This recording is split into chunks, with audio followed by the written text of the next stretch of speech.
hidden problem, and also another one is exposed station problem.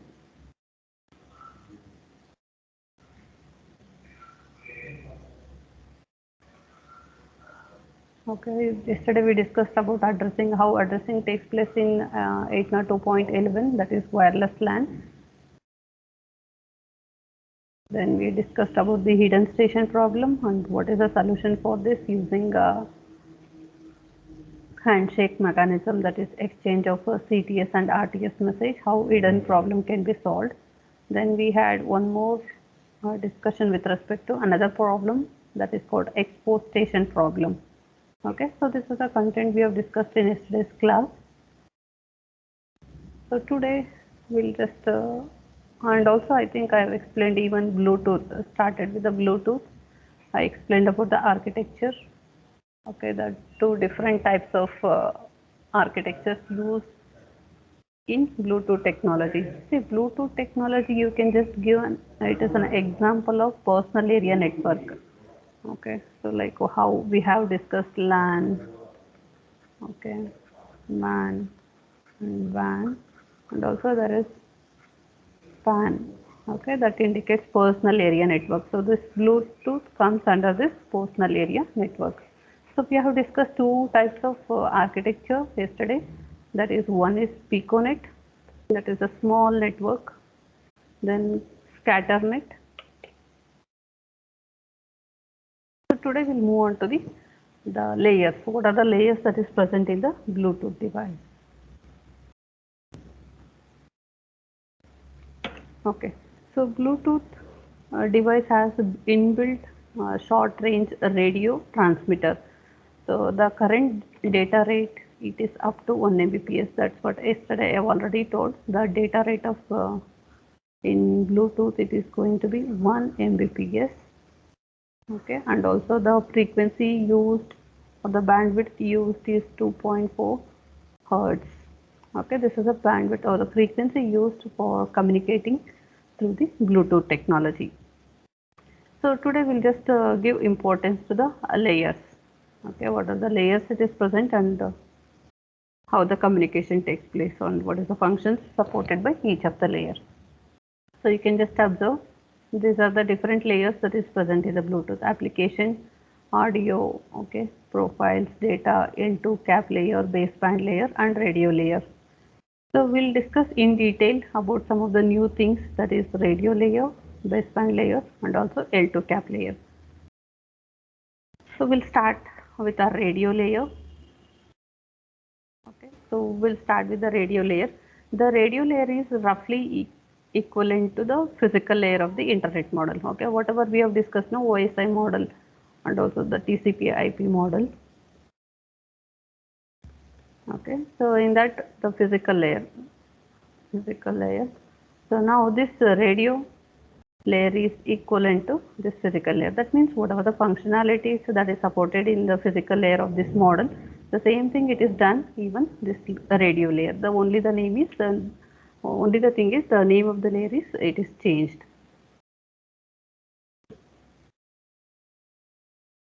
Okay, so Bluetooth device have low pass power.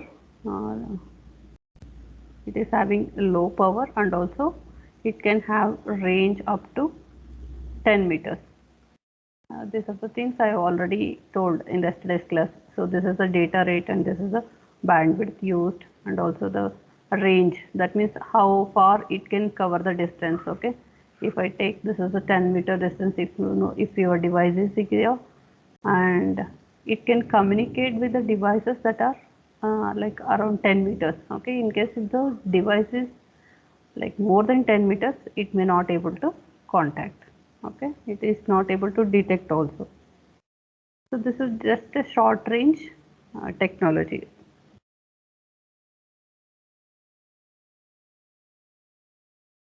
Okay, so here with respect to channelization, it uses a frequency hopping spread spectrum. So you already familiar with what is FHSS, okay, how it works. So this is a technology used in the Bluetooth. Bluetooth uses frequency hopping spread spectrum method in the physical layer to avoid the interference from other device. Okay, that means it is going to allocate the particular frequency during the transmission. Okay, so here Bluetooth can hop. Okay, hop means it is going to transmit node to node up to 1600 times per second. Okay, so that is the hopping speed of the Bluetooth. So each device changes its modulation frequency 1600 times per second, and the device uses frequency for only 625 microseconds before it hops to the another frequency. Okay, here we are using frequency hopping spread spectrum between the frequency. So at least it will be there in the same frequency for 625 microseconds. Okay, so that is some information about the radio layer, and remaining functionalities, whatever it is supported in the physical layer, it's almost similar to that. Okay, so with respect to modulation, what is the type of modulation is used is FSK. Okay, the type of modulation is used in the radio layer is FSK. So this is the important characteristics of the Bluetooth layer. So next we'll move on to the second one, baseband layer. Okay, so the baseband layer is roughly equivalent to MAC sublayer in LAN. So MAC sublayer.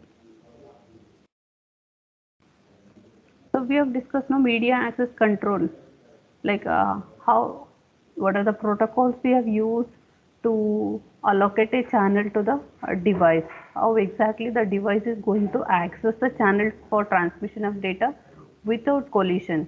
Okay, so the same technology or the same operation, the functionality, it is taken care at the baseband layer. So here what is the access method used in baseband is TDMA. Okay, see here I'm just giving these key terms. We have already discussed in detail what is TDMA, how TDMA works.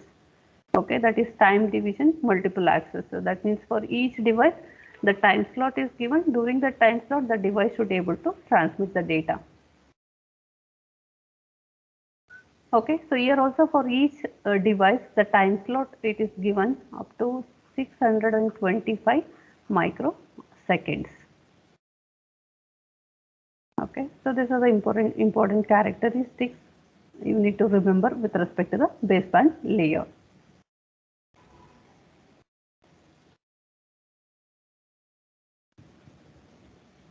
So next we have one more layer called L2 cap layer.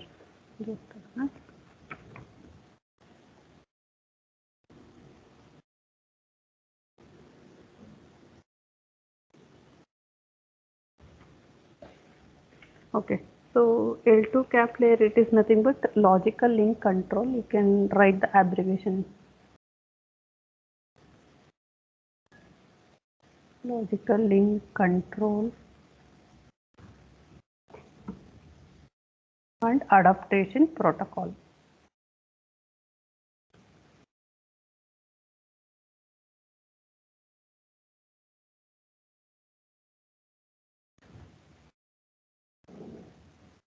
Okay, so it is equivalent to the, once again, the data link layer, another sub layer called logical link layer. Logical link layer. So you should be knowing all this, the functionality, that is logical link control layer, LLC. So you just recall, I already explained the data link layer is divided into two sub layers. One is LLC, stands for logical link control layer, and another one is MAC layer. Okay, so now here L2 cap, that is logical link control and adaptation protocol, it is equivalent to LLC. So when I use the term equivalent means, so what are the functionality that is supported in LLC, the same thing it is implemented at L2 cap layer. Okay, so this L2 cap layer, it is having its own data, that is the packet format. So let me just show you the packet format. Okay, this is actually the frame format, just a minute. Okay, so this is the packet format, L2 cap. So with respect to this layer. So how the data is represented, you can just go through this. We have three fields. One is the length, so it is of size 16 bits. Okay, so what exactly this length indicates? What is the size of the data? So this layer is receiving from the upper layer. So that size of the data should be specified in this field. Then channel ID. Okay, so it is also called CID. So it defines unique identifier of the virtual channel created at this layer. Okay, so once the channel is created to transmit the data, so for that there is a unique ID, it is allocated. So that ID should be specified in this field. Okay, then followed by the data. So whatever the data that upper layer is sent, that is from the network layer, it is received. So that should be put into this particular format. And also, other than this packet formatting, it supports other functionalities like multiplexing, segmentation, reassembly. Okay, you can just note down what are the functionality. It is implemented at this L2 cap layer. One is multiplexing, then segmentation. Okay, you should know segmentation. Actually, the segmentation part, it comes in the transport layer. Okay, for each segment, like whatever the data it is received, it is divided into different segment, and each segment there will be a number assigned. So what is the purpose of assigning the number to the segment is, once it arrives at the destination, maybe the data may be received in like a random order. In that case, it has to reorder the data in the original format, and it should be delivered to the device. So to identify or to making order the data, it requires the sequence number. So that is done in L2 cap layer. And also the quality of service. Okay, that is also taken care at the L2 cap layer. So these are the important functionality that is supported by the L2 cap layer of the Bluetooth. Okay, and I think I have left one more frame format here. So this is with respect to L2 cap layer. So frame format, what is the frame format it is used in the Bluetooth? So you can just have look into this frame format.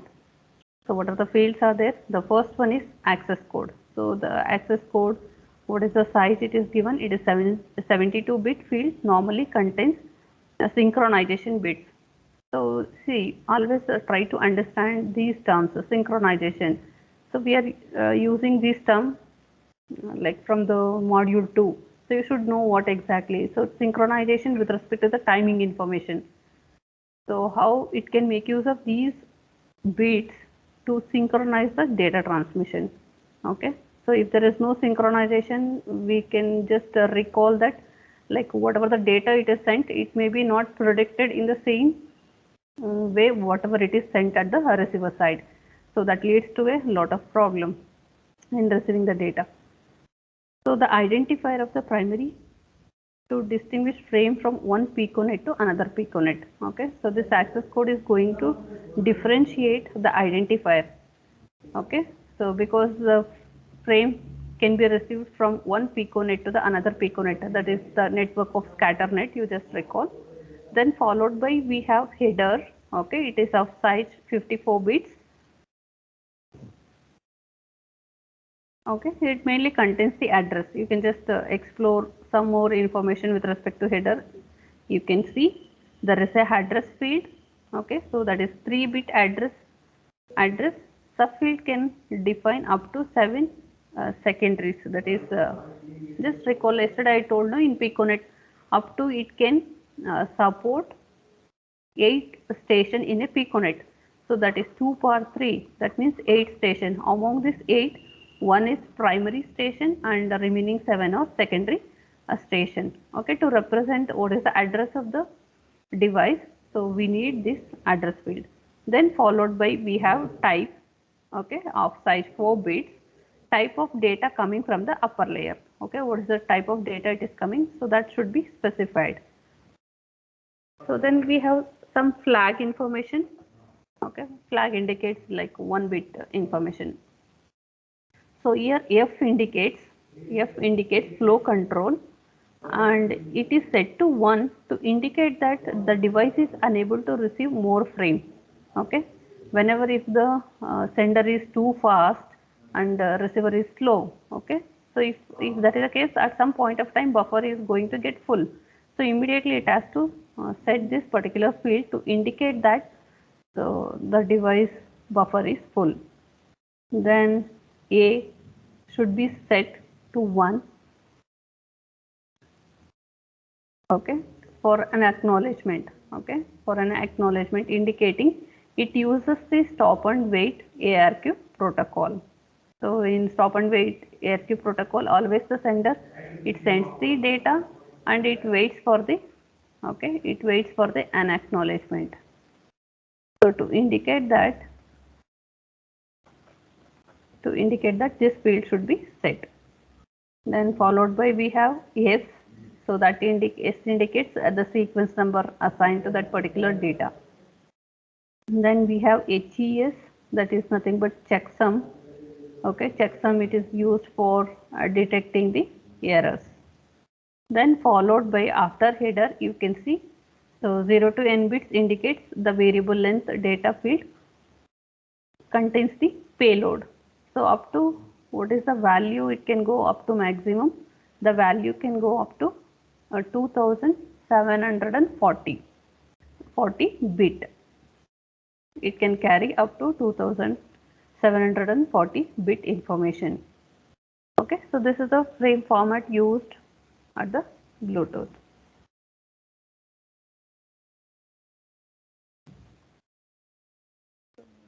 It's all about Bluetooth technology. So today we'll move on to a cellular telephone. Are you people are understanding what I am explaining? Any queries as of now?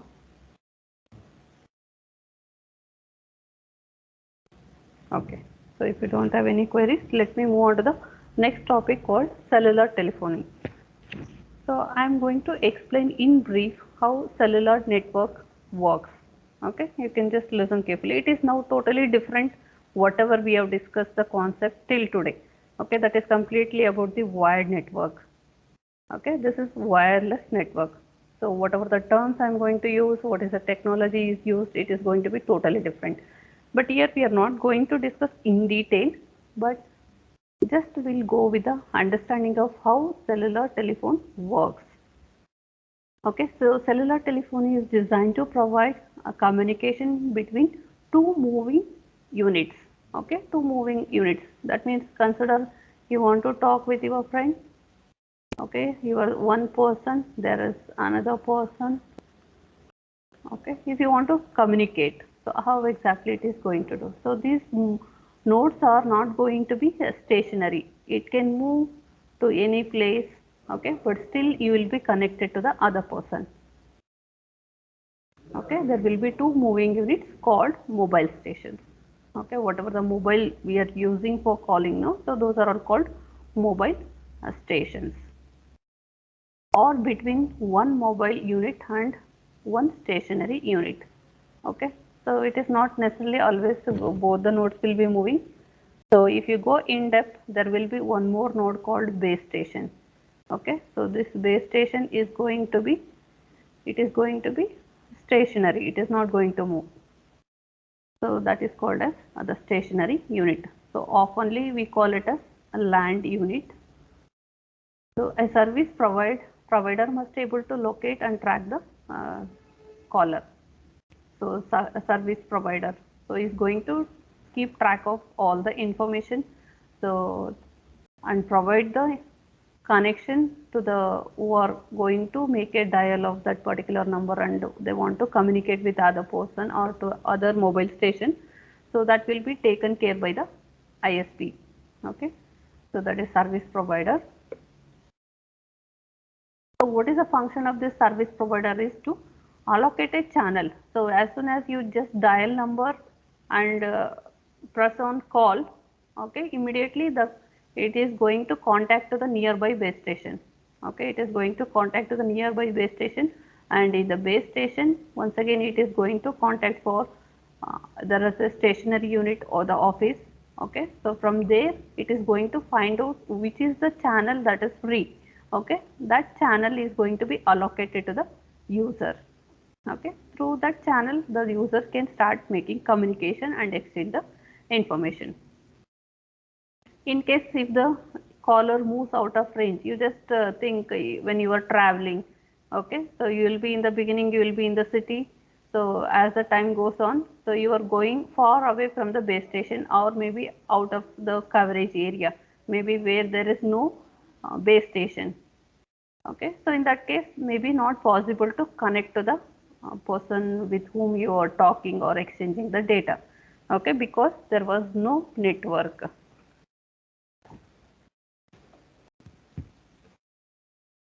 So here, to make this tracking possible, each cellular service area is divided into a small region called cells.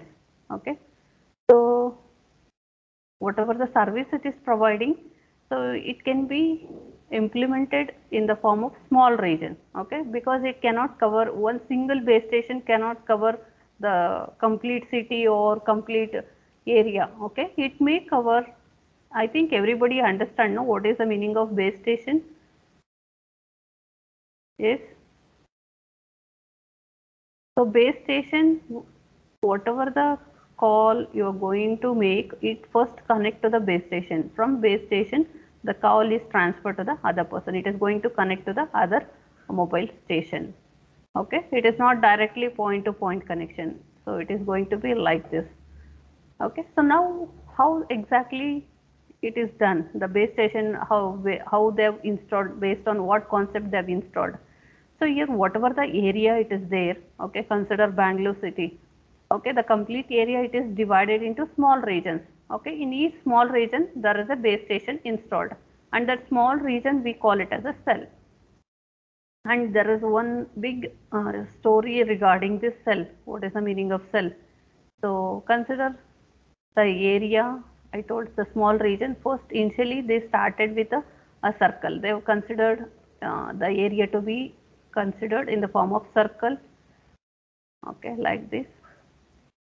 If this is a case, what happens is, so there is some small space in between the circles, it is left out. In that particular area, it is not possible to cover the, like there will be no network. If the person goes to that particular space, you won't get connected. Okay, so I am just talking about how the region is divided into cells, like in what form. Is it in the form of a circle, or is it in the form of square, or is it in the form of triangle, or is it in the form of hexagon? Okay, so how they have divided the region?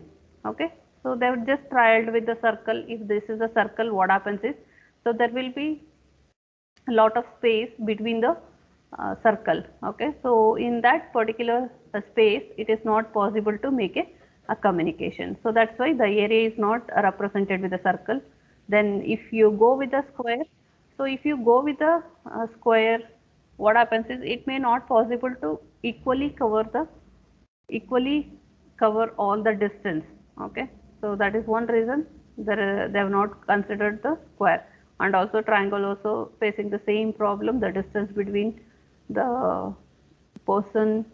If you consider, if the base station is installed at the center of this triangle, okay, triangle shape area, what happens, the space covered, okay, the surrounding, it is not going to be equally spaced.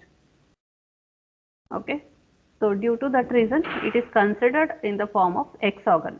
Okay, whenever if you consider hexagon, you can just write it neatly here, hexagon. So it is equally spaced wherever may be the mobile station. Okay, so if the base station is installed at the center, it can cover the distance equally, and also there will be no gap. So you can just write.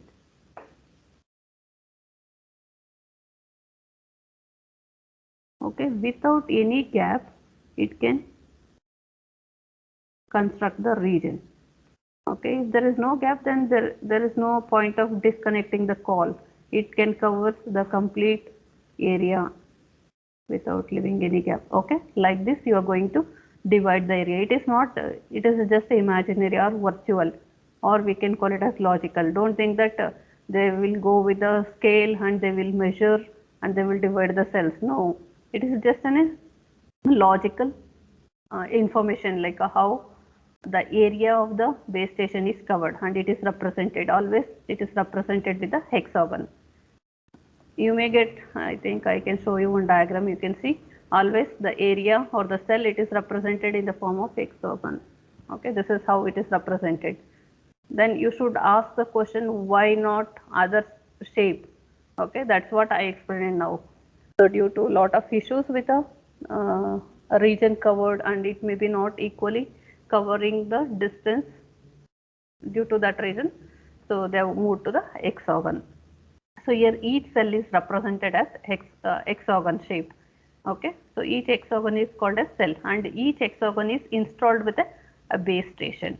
Okay, here hexagon means just it is an area. Okay, area covering that particular base station. So each cell contains an antenna and is controlled by a solar or AC powered network station called a base station. Okay, so this is base station. Either it can be solar powered or it can be AC powered a station. Each base station. So now you just note down the terms.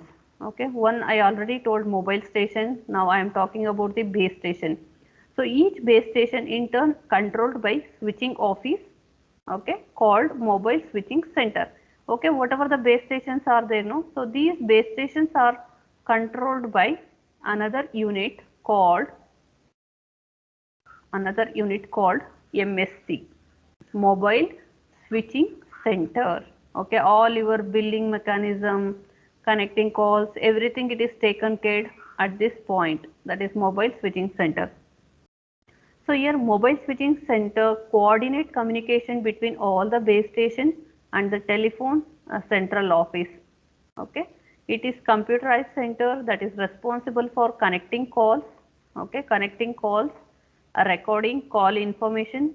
Okay, recording call information in the sense the time, what time you have called, how long you were there in the call, all that information it is recorded and it is done at the mobile switching center. And also the billing. Okay, so the billing with respect to your like how much you have used, so all that information it is going to be taken care by the mobile switching center. Okay, not only this information, it is going to coordinate with all the base station. Okay, whatever the base station it is installed in an area, so all the base station will be controlled by this mobile switching center. Okay, you can just have a look into this diagram, cellular system. Yes, am I audible? No? Can somebody respond? Audible, ma'am. Yes. So now I am just taking one example and we'll try to understand in detail. So I am going to take only one cell and we'll just check it how it is connected to MSC and how it is connected to, even we are using still the wired mobile phone telephone system. Okay, how it is connected to that PSTN, public switch telephone network. So this is the cellular telephone system, you can just see. So we have mobile station, it is nothing but your mobile phones, and there is a base station. Okay, and this cell is represented in the form of hexagon. I told the reason for that is it is going to cover the distance, equal distance, wherever may be the device. So the distance from this center point where the base station is installed, always the base station is installed at the center of the hexagon, and it is going to be equal distance wherever may be the node, the distance between this base station and the node, it is going to be equal. So that is one reason they have chosen this shape. And also there will be no gap whenever if the another base station is installed.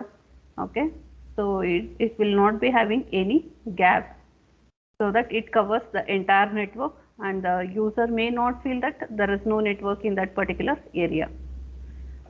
So this is called as SL. So now this cell is connected to MSC, mobile switching center. I told already what are the thing that is taken care at the mobile switching center. One is it is going to control the base station. Okay, so this MSC is going to control the base station, and also all recording information, your call information, and also the billing information, everything it is taken care at this place. Okay. Then this MAC is, again it is connected to public switched telephone network. Okay, that is in short we call it as PSTN. That is nothing but the stationary phones, whatever we used to use, no, landline phones. So that we call it as public switched telephone network. You can just see there's a stationary phone. It cannot, landlines always it will be stationary. Those phones it cannot move. Okay, so that type of phone connection we call it as PSTN, public switched telephone network. So this is about the brief information about the MSC. Just understand these terms. What is MSC? Mobile station, your mobile phones, then base station installed in a cell through which where the mobile station can communicate, and along with this we have MSC, and this MSC is going to coordinate with the base station, and all other calling information also it is going to stored or it is done at the mobile switching center.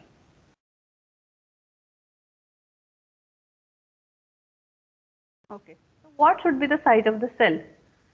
Okay, so the site of the cell, see remember cell means, I am talking about this hexagon shape it is there, no, this is called a cell. It is covering some particular area. You can just consider now I am in Vidyanagara. Okay, so there may be particular base station, that base station is going to take care of making connection of this. In case if I want to call the person who is there in some other place like Sri Lanka, okay, so in that case this base station cannot directly to connect to that because it is covering only the small area. In that case it requires to install the base station in those areas. So then this base station is going to communicate with the other base station. Okay, and then other base station will make a call connection to the other person to whom you want to contact. So here the cell size it is not fixed, it can be increased or it can be decreased depending on the population of the area. Okay, so how many the number of users are there in that particular area, accordingly the cell size can be increased or it can be decreased. Okay, so the radius of the cell it is up to 1 to 12 mi. So the high density area requires more geographically a smaller cell to meet traffic demands than do low density areas. Okay, so this is with respect to the cell size. So once the cell size is determined, the cell size is optimized to prevent the interference. Okay, so sometimes you cannot keep going on if the number of users are more. Keeping that in mind, if you are keep on increasing the cell size, it may lead to lot of problems. Okay, up to some threshold value, you can keep on increasing the cell size. Otherwise, it leads to a problem called an interference. Okay, so it leads to an interference of adjacent signal. So what is the meaning of adjacent signal?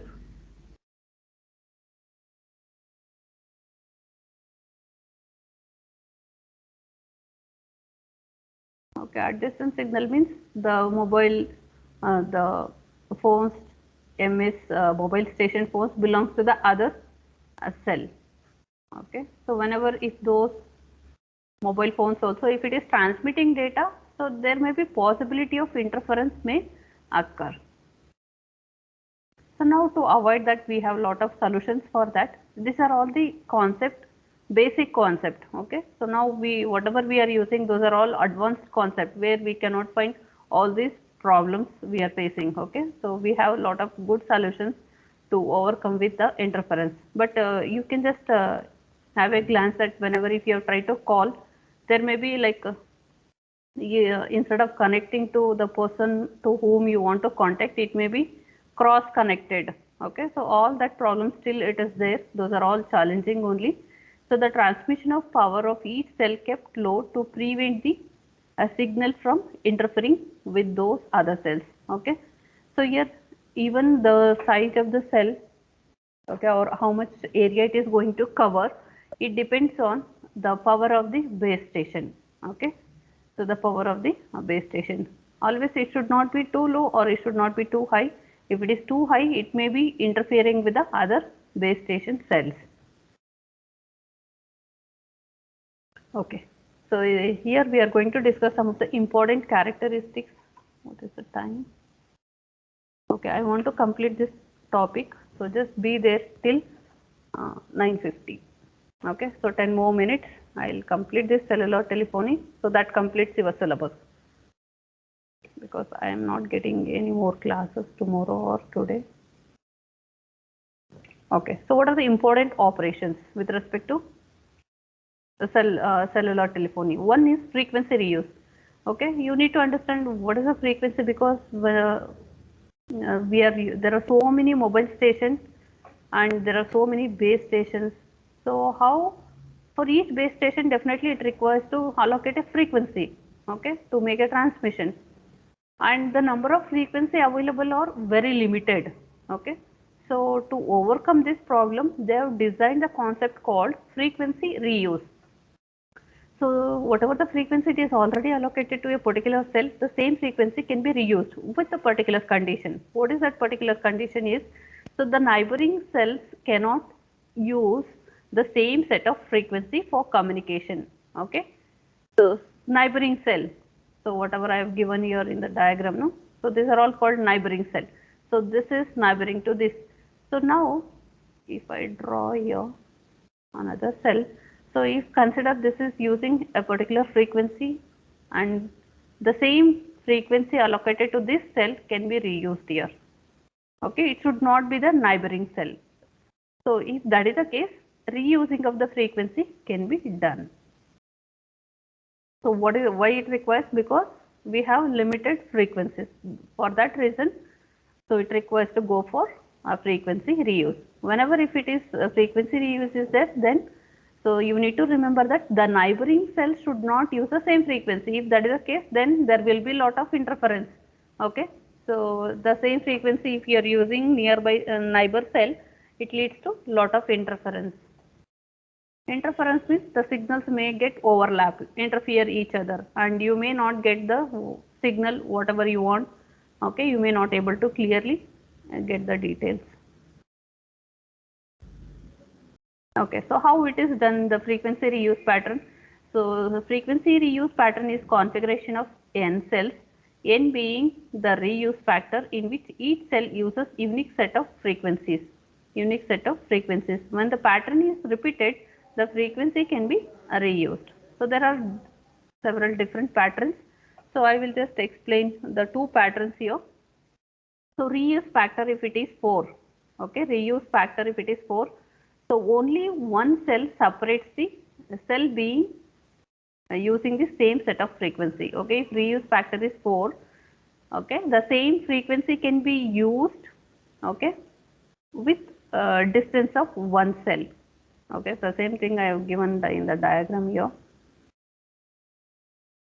The distance between the two frequencies with one cell gap. Okay, if I go for reuse factor 2, then in that case the frequency reuse goes for between two cells. So in the pattern with the reuse factor 7, two cells separated using the reusing cells. You can just observe that. So reusing factor. So this is with respect to factor 4. So you can just take frequency 2 used in this cell. So if it is reuse factor 4, you can just check it here. So it is having with a distance of one cell, and once again I am using the same frequency. Okay, so this is allowed as long as it should not be neighbor. If it is not neighbor, then it works fine. So if it is reuse factor 7, okay, there will be two cells gap. So example, you can just take 7. Okay, so 6, 5, then 7. Okay, so that is how the reusing takes place. The existing frequency, how it can be reused without interference. Okay, so with respect to transmitting, to place a call from mobile station, the caller enters a code. Okay, I'm just explaining the procedure. So how exactly the call is transmitted. So what you will do, you will just enter a 10-digit phone number and press the send button. Then mobile station then scans the band, seeking a setup channel with a strong signal. Okay, always this is very important. It has to check for the strong signal and sends the data to the closest base station. Okay, whichever to you, which is the closest base station in that particular area, it is going to connect to that particular base station. Okay, the base station relays the data to the MSC. Then that base station is going to communicate with the mobile switching center. Then what mobile switching center is going to do? It sends the data to the data on the telephone central office. If the called party is available, a connection is made and result relayed back to the MSC. Okay, if the called person, if it is available, it is going to allocate, okay, by the MSC. At this point, MEC assigns unused voice channel to the call and connection is established. Okay, MEC is going to take care whichever the channel it is unused, it will find out that channel and it will allocate the channel to the user, and automatically it is going to connect the two station, that is mobile station, and they can start conversation and exchange the data. So receiving, so that is at the receiver side. So when a mobile phone is called, the telephone central officer send a number to the MSC. The MSC searches for the location of the mobile station. Okay. Whenever if it is received the call, it is now what MSC is going to do. So MSC searches for a location of the mobile station by sending query signal to each cell. Okay, in a process called paging. Okay, it is how it is going to identify the other person, where he is there. Okay, for that it is first sending the query signal. Once the mobile station is found, MSC transmits the ringing signal. Okay, MSC is going to transmit the ringing signal. When mobile station answers, assign voice channel to the call, allowing voice communication start begin, and they can exchange the information. So this is how the receiving of data takes place from the MSC. Very important. This is very important. Handoff. Okay, consider this is the base station. At some point of time, consider 9:15 or 9:30, you were there in this particular area. Okay, then maybe after 1 hour, so you will use your own vehicle and you are in the call, and also you will start moving. What happens? So you are moving far away from this base station. Okay, what happens with respect to the signal strength? So signal strength starts going down, but you are not disconnected. Okay, that will be taken care by the base station. Whenever if the signal strength goes to some particular threshold value, immediately it uses the concept called handoff. That means your call is once again connected to, from this base station it is transferred to this base station, and you will be able to communicate. Okay, you will be able to communicate through this base station. Okay, as long as you are moving accordingly, this handoff mechanism is going to take place. Okay, it may happen that during conversation the mobile station move from one cell to the another cell. When it does, the signal may become weak. Okay, to solve this problem, MSC monitors the level of the signal every few seconds. That's what I told, threshold value. Once the signal level goes below the threshold value, okay, it should not allow, it should go below threshold value. Before that, once it reaches the threshold value, immediately it has to take some action to hand over that particular call to the another base station. Okay, so if the strength of the signal diminishes, the MEC seeks a new cell that can better accommodate the communication. Okay, the MEC then changes the channel carrying the call, so that changing the call, whatever the mechanism it is used, called handoff. So handoff means the connecting that call from this base station to the another base station that is near to you. Okay, so here there are two types of handoff mechanism. One is early system used hard handoff. In the hard handoff, mobile station only communicate with the base station. Okay, this is called as hard handoff. Then when mobile station moves from one cell to the another cell, communication must first be broken with the previous base station before communication can establish with the new one. See, nobody will accept this. No, as a user you won't accept this problem. So what is the exactly the hard handoff tells is that, so as long as you are reachable to this particular cell, okay, you will be connected. Once if you are going, if your signal goes below, okay, what happens, you are going to disconnect from the call, and you will be switching on to the next base station, okay, then only you will be able to connect it. So that means there is a disconnection when you are moving far away from the base station. There is a disconnection of the call takes place. Okay, but user, they won't accept this type of solution. So for that they have introduced one more concept called soft handoff. So this is a new system uses soft handoff. In this case, mobile station can communicate with two base stations at the same time. Okay, so this means that during handoff, a mobile station may continue with the new base station before breaking off from the old one. Okay, that's what I told. So here they are going to keep monitoring the signal strength. Once your signal strength going reaching the threshold value, immediately there should be a handoff takes place. Okay, so handoff from this base station to this base station, and you will be still continuing with the conversation. Okay, there will be no issues with the network. Okay, so this is how they have given the solution with respect to handoff for moving uh, stations, so moving mobile stations. Okay, then we have one more concept called roaming. Maybe you just recall, maybe 6 to 7 years back. So the roaming, even they used to charge amount for this. Okay, so you have to set in your device you're in roaming. That means if you are moving from Karnataka to Tamil Nadu, okay, so you will be in roaming state. So then you have to inform to that particular cellular network that you were from Karnataka to Tamil Nadu. The user is not going to do, the settings is going to be taken place background, and it is automatically update the details. Okay, so one feature of cellular telephony is called roaming.